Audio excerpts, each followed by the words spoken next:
I wanted to talk to you first about your work on How to Get Away with Murder.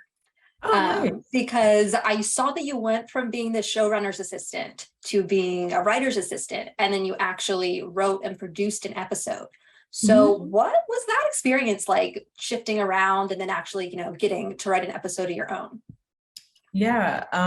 So I'm really lucky because the showrunner was like really big, at least for me, into like, okay, we're gonna take this journey and we're gonna like shape you into a writer. So I kind of felt really supported even as a showrunner's assistant.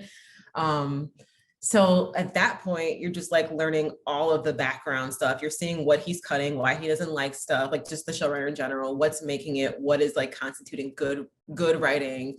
And then as a writer's assistant, you're just in the room with the writers. And then luckily, our writers were so cool that they encourage you to talk and pitch, which is like the scariest thing in the entire world, just to like shoot out ideas into silence, into the abyss, and hope that, it makes sense. Um, and then from there, writing an episode, I mean, it was really scary. I was just like flashing back to it being really scary, just because these writers were really smart, and it was like you're at the board. There's a million characters. You're kind of having to prove. You feel like you're proving yourself, but all the writers were super supportive. Like they would give you gifts. Like you're gonna need a cozy little sweater, or you're gonna need some coffee to get through this. And they were just like they would always jump in if you were struggling. And then on set, the entire set crew, they were so nice. And like they knew that you were kind of a newbie, so they weren't gonna be super mean to you, but they would help you learn what's going on, ask you questions and treat you like a professional. But it wasn't like, F you for being new, like get your stuff together. It wasn't like that. So I feel really lucky in that like everyone was really not, I don't want to use the word babying, but they were just like supportive is the correct word. And I feel like I learned so much in that environment because I wasn't panicked or upset that people were mad at me. It was just like, okay, I can ask questions. Like on my first day of set, one of the writers, Matthew Cruz, he came down with me and like helped me figure out how to talk to actors, which was terrifying to me. But yeah, I'm sorry I was rambling. No, no. Was How to Get Away with Murder, was that the first time you ever wrote an episode on your own, or did you do anything before that? Yeah, so before when I was on In Contempt, I wrote scenes, but never a full episode that was like about to shoot in, 2 weeks. That was the first time. Wow, that's awesome. And then Yeah. you did the Sandman right after, correct? Mm-hmm. What was your experience like on that? I know that it is definitely like the rave right now on social media. People are really loving it. So how was it working on that? Um, man, it was crazy with that being my first show. Like it was equal parts intimidating just on in my mind, and also really inspiring. So first of all, you have a property that we knew had millions and millions of fans. And what I learned from our showrunner, Alan Heinberg, was just like how to adapt, how to cater to longtime fans, and at the same time, make sure new fans like had an in, which is an art form all in itself. And it involves more than just like picking cool parts. Like that was really like intense to learn about. Also, we were just doing the first season. So it was like us all getting to know each other, us getting to know how to write Dream, who was like canonically very deadpan. And yeah, I don't know, that the room kind of felt like by the end, like we were super close and tight knit just because we knew this was going to be a thing when it came out now. And it felt like an honor to work on it together and just figure out how to make it so it worked. Granted, I was the youngest or the most greenest writer. I was a staff writer.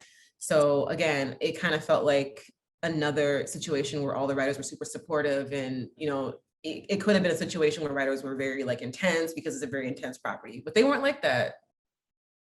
Yeah, well, because of, did your work with Netflix actually lead you to joining the Winx Saga? Because I know that you were also a writer for season two. Yeah.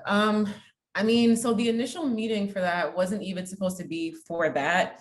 I was just like a general with like a random executive who had read one of my things. And then she mentioned Well, one of the things we're kind of doing is this Winx Club thing, and I got really excited because I had grew up reading those books, and she was surprised, and so that's kind of how that led to, okay, well, maybe we should talk about this as a potential staffing job. So that's how that worked out. Oh, that is amazing. You are talking to someone who was like huge Winx Club fan growing up. I'm saying Yeah, this was back when it was solely owned by Rainbow before Nickelodeon exactly. started the revival. So I was so excited to chat with you about that as That makes well. me happy because I feel Oh like I haven't gosh. really met any. I used to go to the library and get the little books, like. Yes, yes. Oh my gosh. And I had the Althea Castle. I had Oh, it all. so you were fancy. I didn't get all that. Oh, I was like, Winx Club was like my life in childhood. It was like what led me to love TV. So Yes, when yes. Netflix made a series, obviously, I watched it the first night it came out. Mhm. But I did want to ask you just some stuff about that since we know that that is coming up soon. A trailer was released not too long ago. Yeah. So what, as the writers, what do you guys decide is most important to bring over from the original version to the live action? For Winx specifically. Or I think it could be for anything, but Winx in particular, yeah. Yeah. So I think whereas Sandman was like, we want to be more faithful to the source material, XYZ. Coming into season 2, it was clear that, okay, so this version of Fate has the characters, but we're rethinking the world.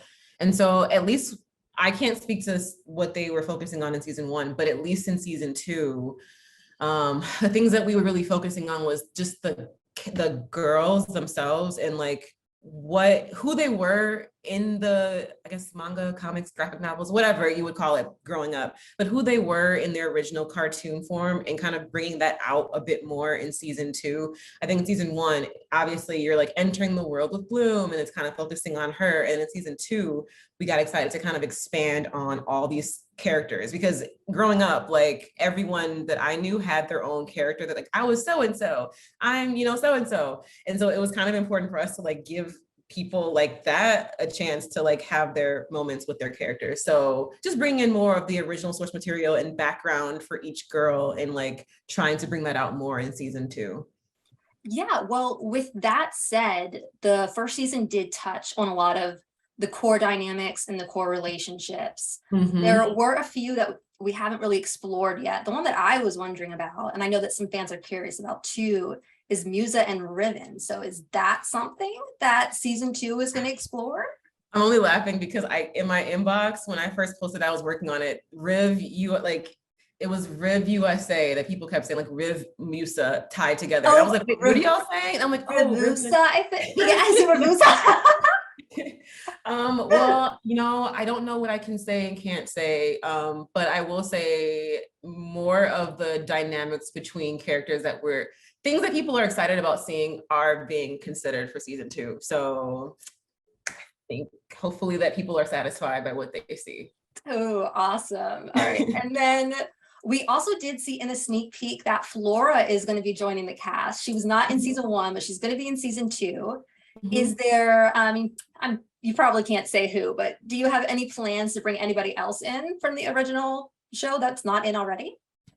I'm sorry, I'm trying to think. This was I had 2020 brain. This was 2020. I think that is, oh, I feel like I'm skimping on stuff. I feel like that is the main thing. I think the things that we brought in, which they kind of mentioned in the trailer, were aspects of the villains that we hadn't really seen in season 1. So like tying in the blood witches and kind of like some of the creepy things that we pulled out from like the wiki, I guess, of the lore of Fate. So a lot of the villainous stuff we pulled out of. Yes, I was very curious myself if like Icy, Darcy, Stormy, if any of that was going to be incorporated this season. So I'm very excited to see where all that goes. And then lastly, I just wanted to ask you about your upcoming project because I know that you have an original concept, I think that's coming out in September. Yeah. Yeah, what can you tell us about that? Yeah, so this was in partnership with this thing called the Starfish Accelerator, and they are an accelerator that basically they want to help marginalized writers, creators, whatever, have their own IP, because as we know, like IP is the thing. Being able to say, oh, well, I have this podcast based on my original story, that'll sell faster than a script. So they were really dedicated to like letting us giving us grants to like bring to life one of our projects. And so my project, God Bless the Promised Land, basically it's like a little bit of a gamified narrative. It kind of ties in my love of video games and storytelling. So you as the audience are going to be brought into this world as kind of the bad guys. You are spying on our main character. And the whole entire story is told through her tapped iPhone. So we're seeing it through her iPhone videos, photos, recordings, and her notes apps, her like diary, because I personally sometimes diary on my note app. So you're reading the story through kind of different forms of media. And long story short of it, this is just following a girl who in the middle of kind of like the climate, I don't want to say apocalypse, more similar to what it is now, just like things are going bad, but you can still survive. Figuring out if purpose is a real thing for her. What does purpose mean? Can we just like vibe and then die? Or do we have to do something when the world is ending? And that's kind of the story of it. So yeah, I'm super excited about it. I had a really great team of mentors who helped me come up with this, and I'm working with a really awesome website developer, building it from scratch. So yeah, September. And you can follow, I guess, the story page at Twitter on God Bless the Promised Land, or me, either one. Nice. I mean, that sounds so exciting. Like I love apocalyptic type things like that, and found footage, which it sounds like that is kind of going to be. So, yeah, that's awesome. Yeah, thank you.